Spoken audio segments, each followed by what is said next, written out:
Welcome to the Canadian Real Estate Forum's 10-minute interview. My name is Roelof and Dijk, Executive Director of Real Estate at the Canadian Real Estate Forums with Informa. And today I'm speaking with George Przybylowski, the former head of real estate for the Canadian Real Estate Forums Group. I think it goes without introduction who George is. He's obviously the founder of the forums here. He's led it for over 30 years and has recently retired. And we thought it'd be a great idea to go back and talk a little bit about how this came to be, what he learned throughout the process, and I guess some lessons learned and an outlook for what we need to look for in the coming years. So with that, George, I'd love for you to think back over the last 30 plus years of your career and answer a few questions. First and foremost, why did you get into this crazy business that we do? And, why start commercial real estate conferences and forums in general?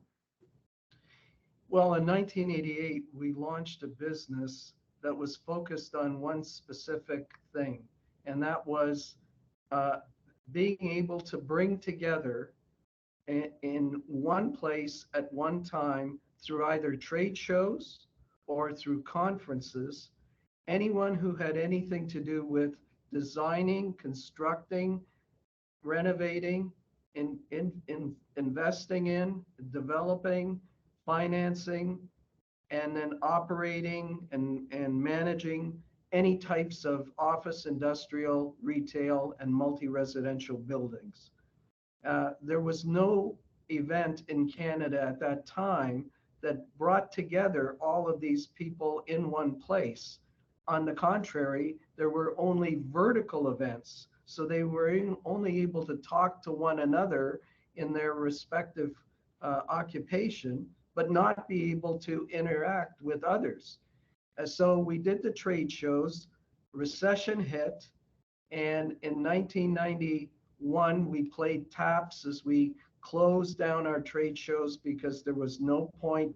Most real estate companies at that stage went bankrupt, whether they were privately owned or whether they were publicly traded. And when we had a thank you lunch for people who had helped us with the trade shows, several spoke up and said, "You've got a great conference that you're running concurrently with that trade show. Don't close that conference down. In fact, keep it going because it really is a great setup and a great value in the way that you produce it." And so that was the beginning. And from that point on, we decided to go out into the market.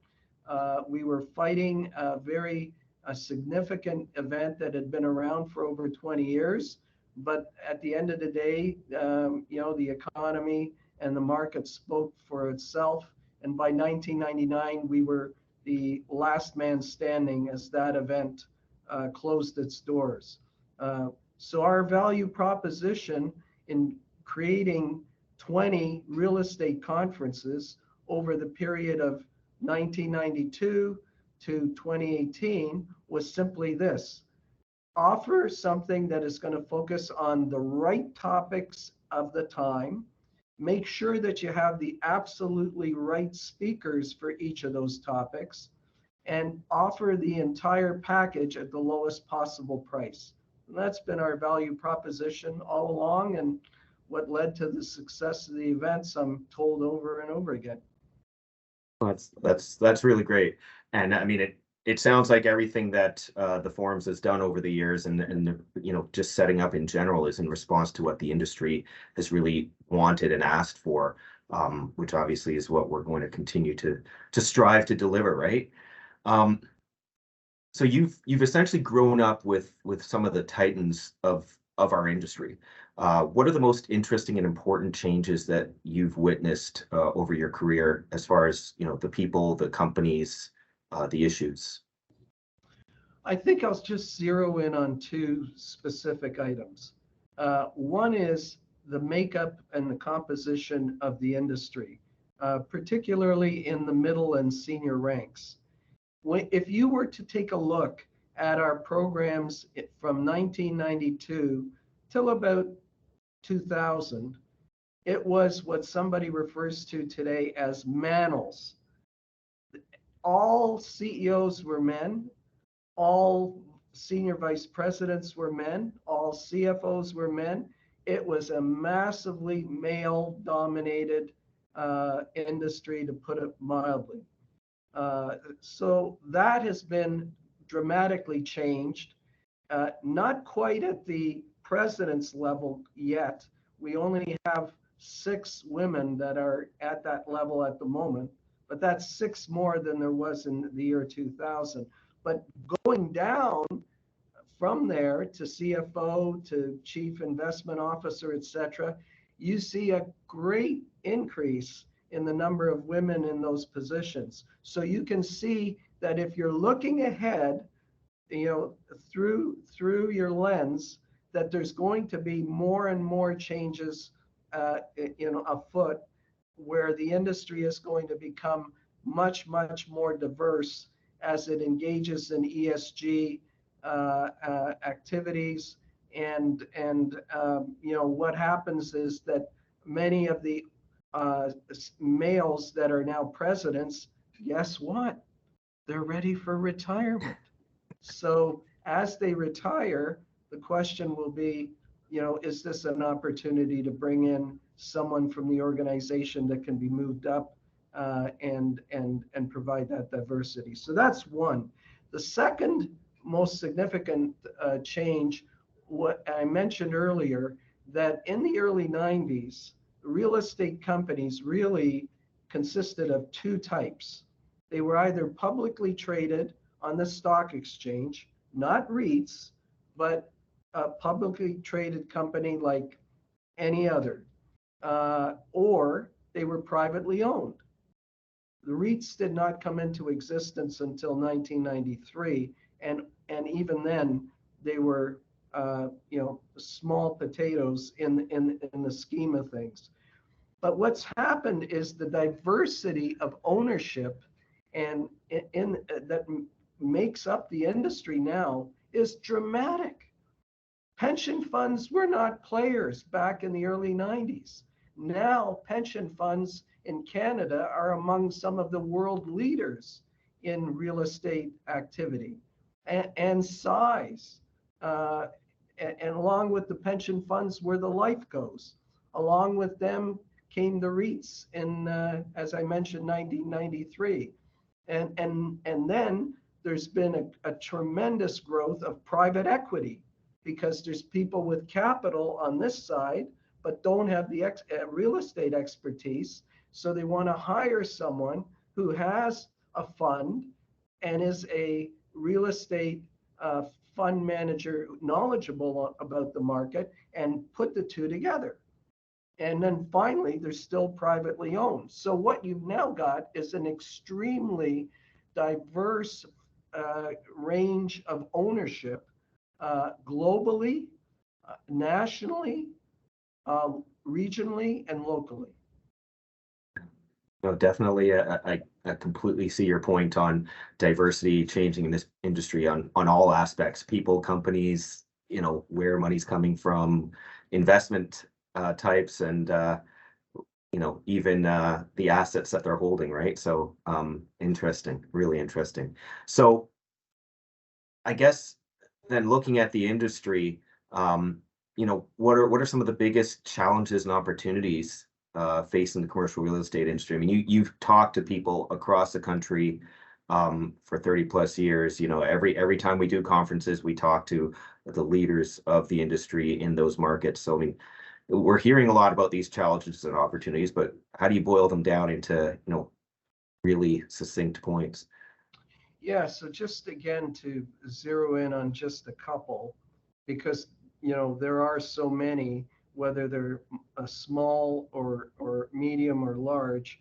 But one of those was the one I just mentioned, the challenge of how can we, in an era where DE&I and ESG are critical and important components of what a company wants to do, the culture that it wants to create, the type of organization that it wants to have.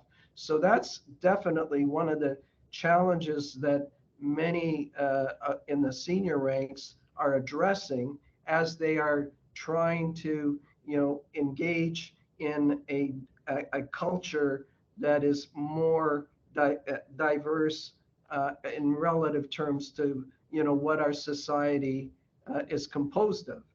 On the opportunity side, I think that one of the key elements there is that at the moment, we went through a period through COVID where the cost of capital was next to nothing.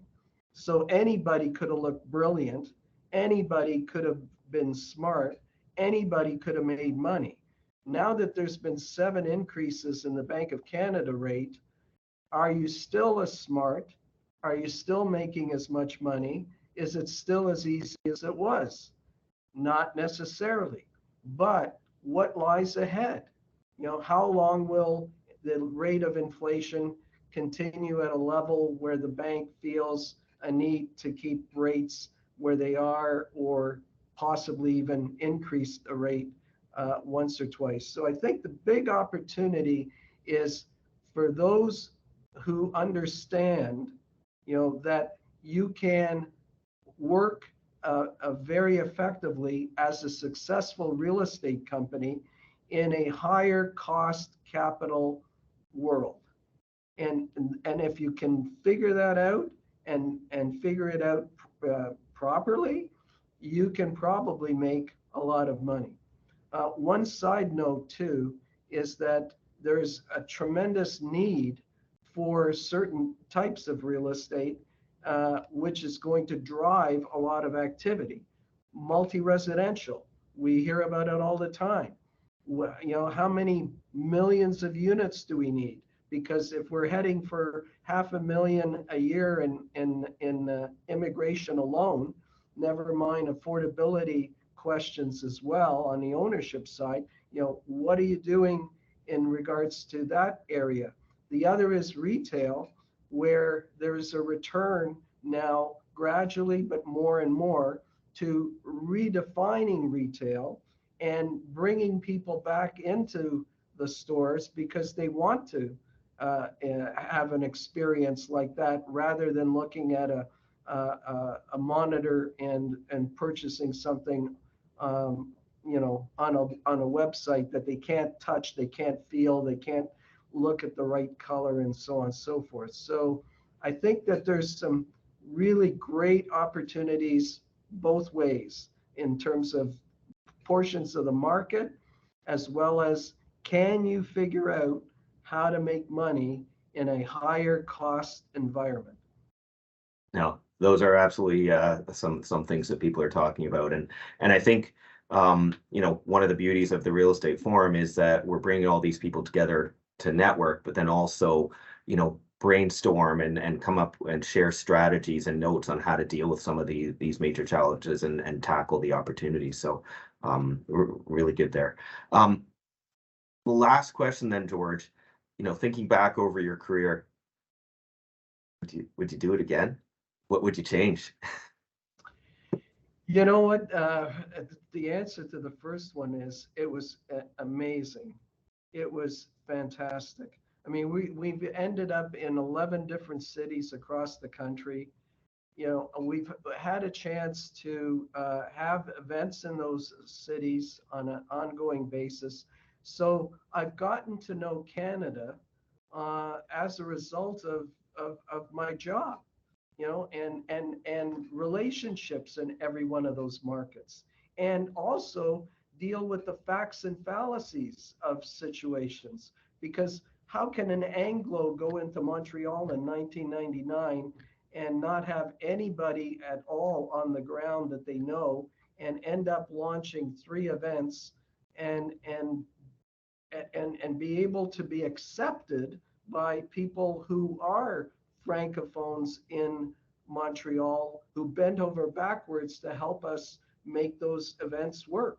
How can you go into Calgary where, we've heard the myth and the cliches oftentimes, oh, you Eastern buggers, etc., and end up with an enormous number of people who bent over backwards to make sure that the events we were doing in Calgary were successful. So, Canada is unique. We really are more together as one group.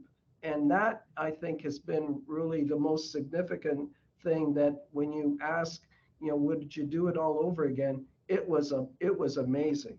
I mean, I got to know so many people in so many places, and so much about the facts, pertaining to what really makes Canada tick. Yeah, it definitely. I tell you one thing though, that unfortunately we didn't have the opportunity, and that was, we needed a bigger team. We needed a bigger team to be able to roll out events quicker, more successfully, so that we weren't, operating on a thin type of budget.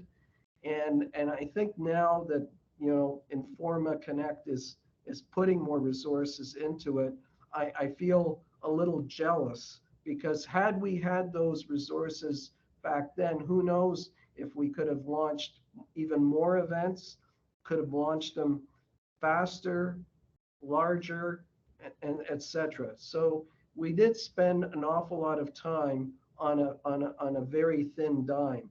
And that was even more pronounced during the pandemic, when we had to pivot to virtual, which nobody had ever done before at all. So it was like learning from scratch, and was a very, very, very challenging, difficult process, which is another story for another day, right? So otherwise, yeah, I'd say, yeah, thumbs up. It's a great, great, great team, and doing a great deal of really fun activities. Yeah, and talking about the people you've met over the years across the country. A, I appreciate you introducing me to a lot of those folks, but B, what George is not saying is he's met a lot of golf buddies across the country that he's going to be golfing with over the next few years. So, which is amazing. How did you know that? So I guess this brings the 10-minute interview to a close. I knew we weren't going to hit 10 minutes, George. I knew it was going to be a little over, and that's perfectly fine. But I really do thank you for taking the time to chat about this with me, and we're going to share this with the Canadian Real Estate Forums community. And also, I'd love to let everyone know that I thank you for coming in after you retired. So you're not even supposed to be in anymore, but I really appreciate it. So thank you very much, George. Thank you. Thank you so much, really, for the opportunity, etc. And really, the best of luck, best wishes for ultimate and continued success. Thank you, George. To the same to you. Bye.